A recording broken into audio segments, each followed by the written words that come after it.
எங்க கூட்டத்தில் இருக்கக்கூடிய பெண்மணிகள் உட்கார்ந்து இருக்கக்கூடிய ஏரியால கண்ணாடி பாட்டில வச்சு அடிச்சுக்கிட்டு இருக்காங்க. கமிங்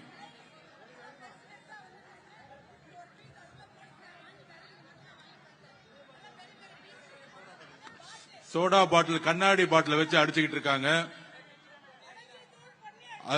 தூள் பாட்டில உடைச்சு தூள் அடிச்சு ஒரு பெண்மணியோட ஷோல்டர்ல அடிச்சிருக்காங்க. திமுகவுடைய இந்த சதி திட்டத்திற்கு நாங்கள் குரல் கொடுப்போம். காவல்துறை இதை கடுமையாக இப்பொழுதே கண்டிக்கிறோம். இல்ல இதே இடத்துல நாங்க உட்காருவோம், கிளம்ப மாட்டோம். இன்னும் அராஜகம் நடந்துகிட்டு இருக்கு. கண்ணாடி பாட்டில் விட்டு அடிக்கிறதா ஜனநாயகமா?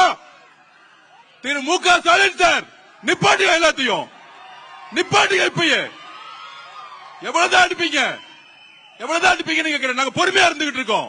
திருப்பி அடிச்சா தாங்க மாட்டீங்க சொல்லிட்டேன் நானு. திருப்பி அடிச்சு தாங்க மாட்டீங்க. நாங்க பொறுமையா இருந்துகிட்டு இருக்கோம். திமுக திருப்பி கேட்டுக்கிறேன், காவல்துறை எங்களுடைய பெண்கள் மீது கை வைத்தால் அங்க சும்மா இருக்க மாட்டோம். கண்ணாடி பாட்டில உடைச்சு எரிஞ்சது யார்? இந்த நைட்டை கைது செய்யணும். இப்பவே கைது செய்யணும். இல்லை என்றால் அதை வச்சா இங்கே உட்கார்ந்துட்டு இருப்பேன்.